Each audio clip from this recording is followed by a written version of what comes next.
Quand j'étais ministre des Transports, le roi du Maroc, feu Hassan II, m'avait clairement dit « Si vous ne nous aidez pas à nous développer sur place, on va vous envahir. » Sans l'apport de la main-d'œuvre immigrée, le système productif et même le système social ne pourraient pas fonctionner.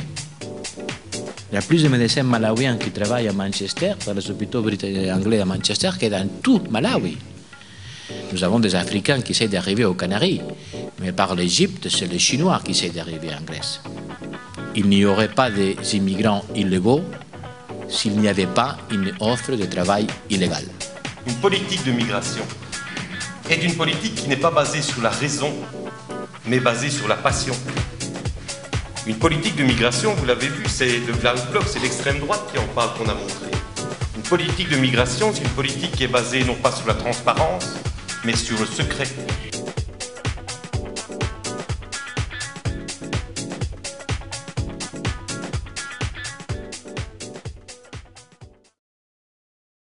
Moi, la première fois où j'ai rencontré ce sujet, c'était en 1992, à la faveur d'un travail universitaire, et je me suis intéressé aux relations entre migration et développement. Et il est vrai qu'en 92, au début des années 90, la question ne se posait pas trop dans le champ politique et dans le champ des grandes organisations de développement. On ne se posait pas trop la question de la migration, et on ne se posait pas trop la question des politiques d'immigration dans le champ des ONG. Ce n'est que plus tard que c'est arrivé. Et puis je me suis dit, tiens, est-ce que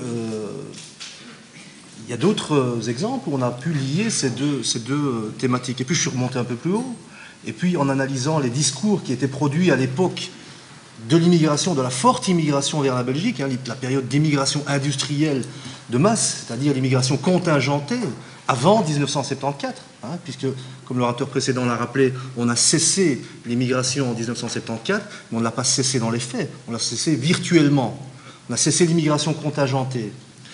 Eh bien, dans la période précédente, les liens entre migration et développement étaient présents également. Et comment est-ce qu'on théorisait cette question? On la théorisait, du moins dans le milieu académique, sous l'idée de la chaîne migratoire. Et qu'est-ce que ça voulait dire, la chaîne migratoire?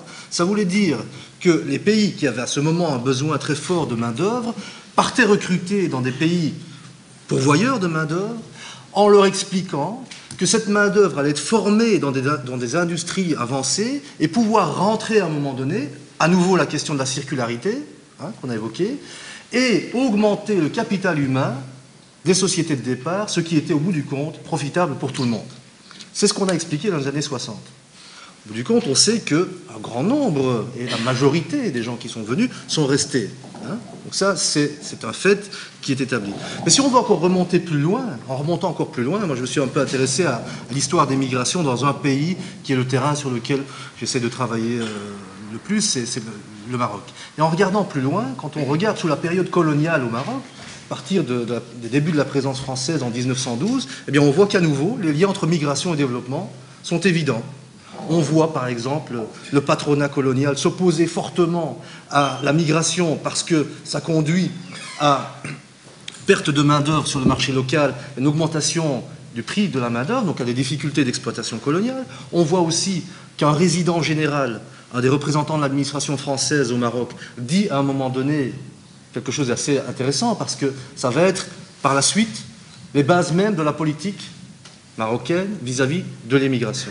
Il dit un travailleur qui part, et nous sommes dans les années 10-20, un travailleur qui part, c'est un fusil en moins, donc moins de résistance à l'intérieur, et c'est une bouche en moins à nourrir. Et non seulement c'est une bouche en moins à nourrir, mais c'est d'autres bouches qui vont être nourries parce que le travailleur va renvoyer des sous au pays. Et donc l'immigration a, du point de vue de la société de départ, un effet d'apaisement des tensions sur le marché du travail, et dans le contexte colonial aussi, un effet d'apaisement des tensions politiques. Nous sommes partis durant cette soirée à partir d'un film qui pose la question de l'asile dans un moment très particulier, les années 80, en Belgique, qui sont les années où l'État s'est révélé pratiquement incapable de gérer le phénomène. Et on a posé la question sous un angle qui consistait à dire est-ce qu'il n'y a pas un danger quelque part à subordonner notre politique de développement à des objectifs qui sont des politiques qui sont des objectifs de politique d'immigration. C'est faire en sorte que la politique de développement fasse en sorte que les gens ne quittent plus leur pays et restent chez eux pour s'épanouir dans leur pays. Ça, c'est une vision. C'est une vision qui était probablement plus dominante il y a 10-15 ans qu'aujourd'hui. Parce qu'aujourd'hui, on voit bien, et la suite du débat l'a montré, que la politique d'immigration cherche aussi à assouvir un certain nombre d'autres objectifs qui est le recrutement d'une main-d'œuvre qualifiée. Et là, on est dans deux logiques assez différentes. Et donc, pour bien saisir ces deux logiques, cette logique qui a à un certain moment d'immigration sélective et puis à d'autres moments d'arrêt de l'immigration, eh bien, il faut distinguer les groupes. Les demandeurs d'asile, par définition, sont des personnes qui quittent leur pays parce qu'ils sont mis en danger, menacés. C'est toute une série de raisons que vous connaissez. Je ne vais pas refaire l'énoncé des conditions de la Convention de Genève, mais la problématique qui se pose à eux, c'est de rechercher une protection.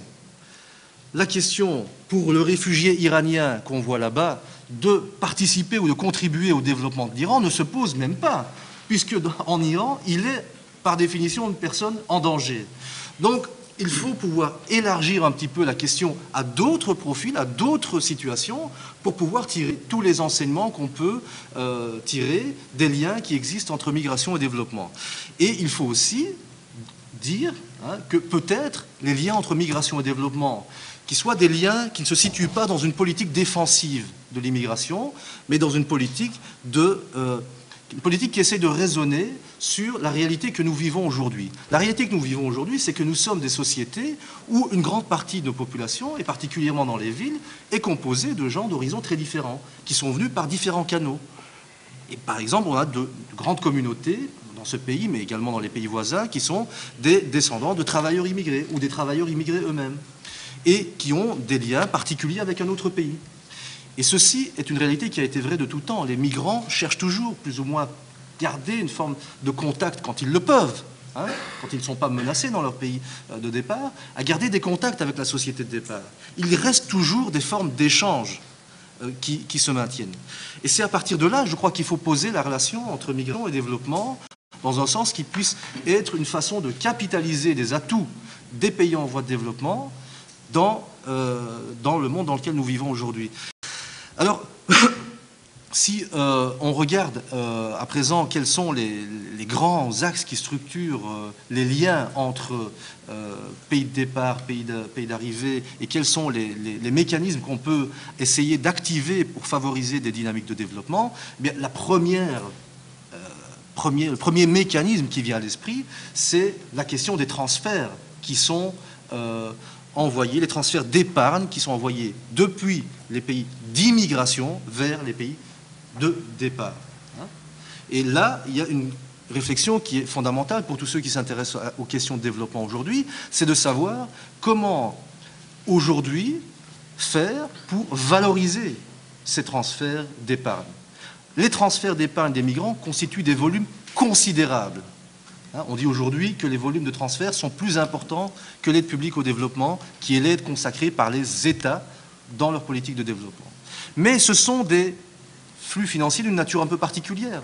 Ce sont des petits cours d'eau qui finissent par former une grande rivière, mais qui sont au départ des transferts faits au niveau individuel, familial, pour aider des familles, ou par des petits entrepreneurs pour monter un petit projet dans leur pays d'origine, parfois par des plus gros entrepreneurs. Mais ce sont des flux financiers très hétérogènes qui finissent par avoir un impact considérable. Si je prends le pays qui est mon cas de référence, le Maroc, chaque année, reçoit 4 milliards d'euros de transferts d'épargne. Donc 4 milliards d'euros arrivent chaque année dans les circuits de l'économie marocaine via les personnes qui résident à l'étranger.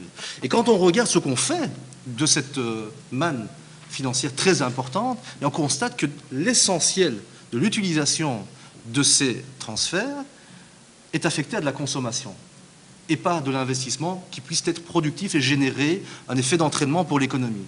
Et donc la question aujourd'hui, et qui agite beaucoup de cénacles tels que celui-ci, est de savoir comment faire pour précisément essayer de valoriser les transferts des migrants. Alors il y a différentes techniques qui sont proposées par les uns et par les autres. Il y a un exemple très intéressant sur lequel qu'on pourrait mentionner, c'est l'exemple non pas du Maroc mais du Mexique. Le Mexique qui a aussi une population émigrée, notamment aux États-Unis, très importante, qui participe également à des échanges transnationaux, des échanges au-delà de la frontière avec les États-Unis très importants et qui sont organisés à travers un programme dont peut-être certains d'entre vous ont entendu parler, qui est le programme 1+3, $1 investi par le migrant, $1 investi par l'autorité locale, par l'autorité régionale et par l'autorité centrale, qui permet de faire en sorte d'essayer d'acheminer ces investissements, parfois très petits, vers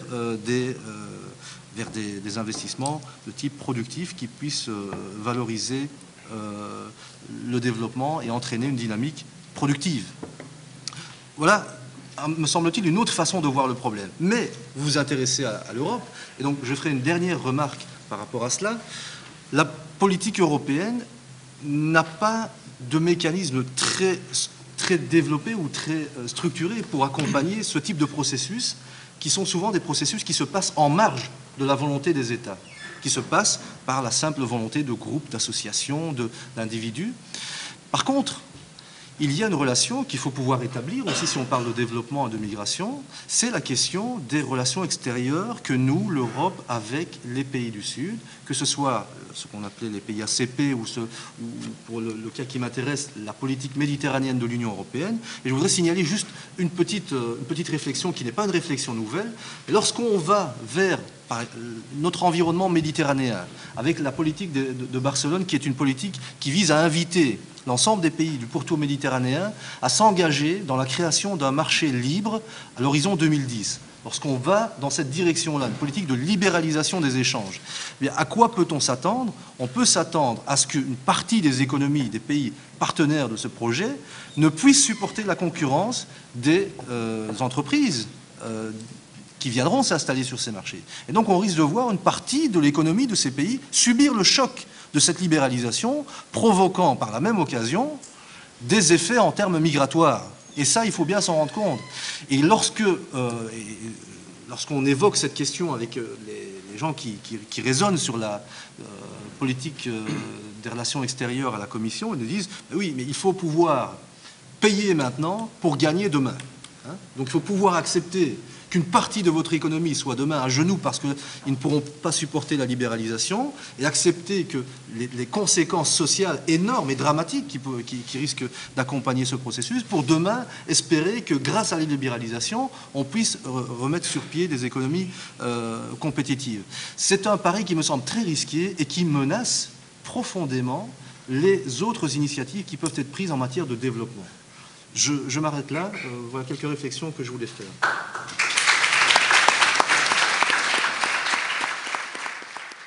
C'était mon intention de partir sur les différents types de relations entre immigration et développement. Et effectivement, vous avez rappelé que la problématique n'était pas aussi simple que cela et surtout n'était pas dans un seul sens. Donc je vous remercie pour cela. On a parlé du rôle de l'Europe et du rôle des États membres dans ces problématiques. Et M. Bouzzetta a évoqué la question des transferts financiers qui est effectivement une très importante entre ces deux problématiques que sont l'immigration et le développement.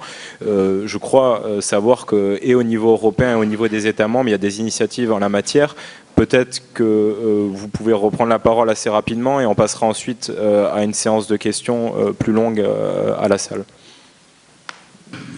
On dit qu'il n'y ait pas une politique d'immigration au niveau européen.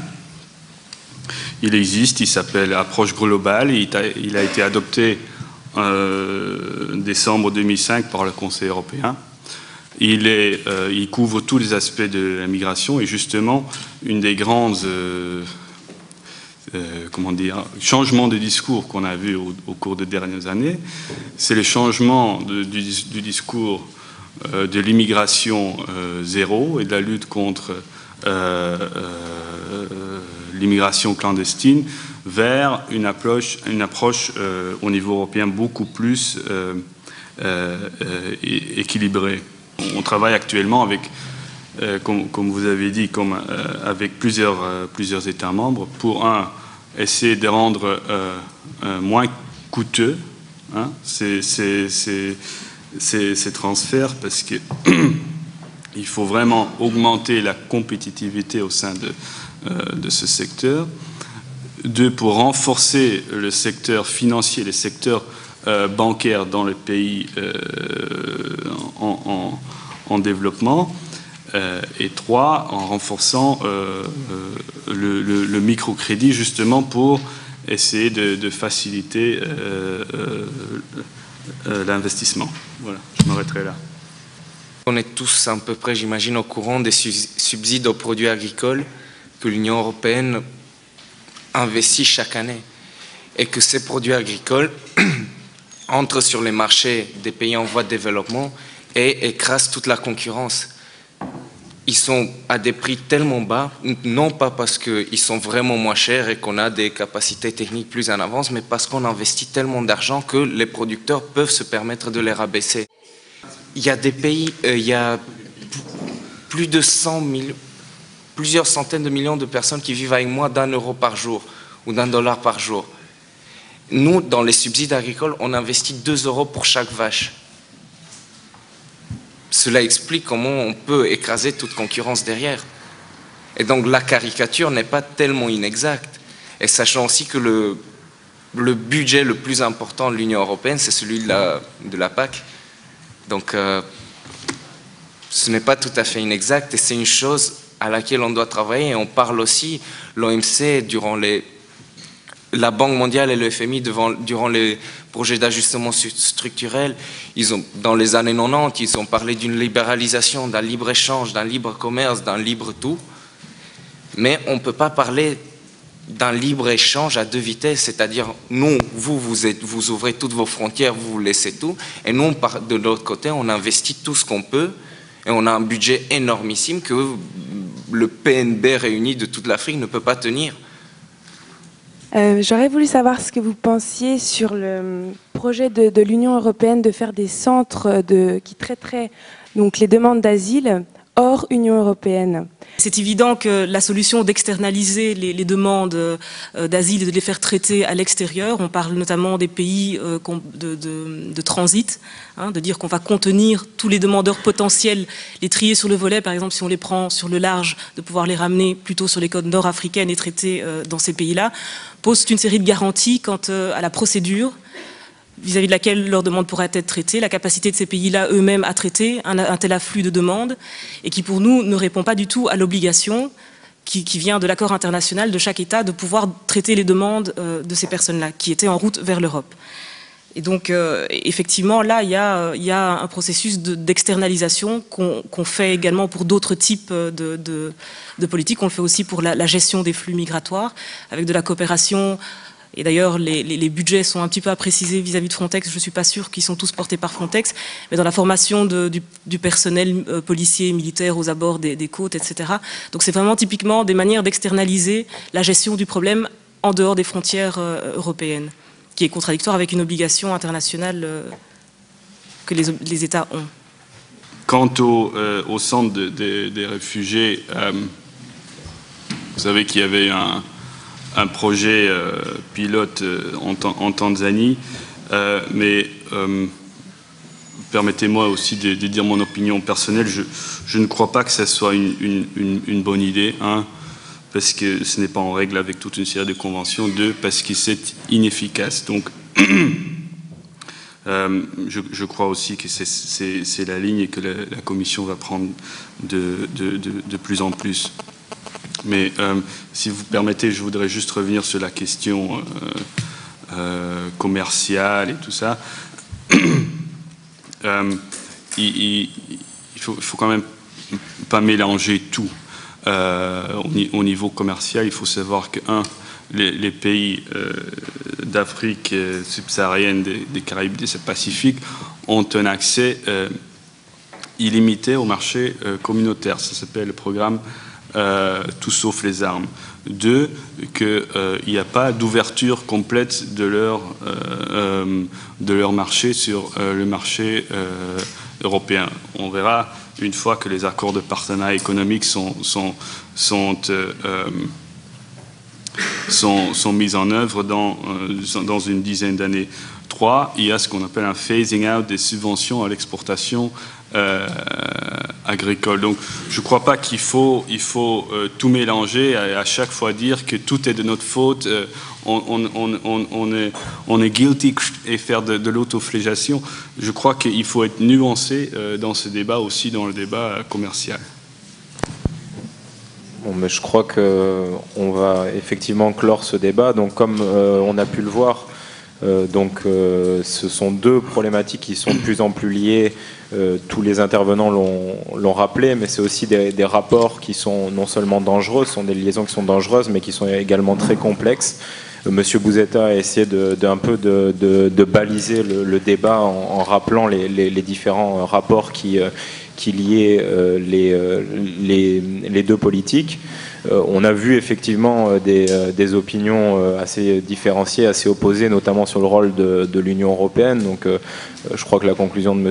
Driesman est plutôt raisonnable, dans le sens où effectivement on ne peut peut-être pas tout mettre sur le dos de l'Union européenne, mais il y a effectivement des choses à améliorer à ce niveau-là et au niveau des États membres.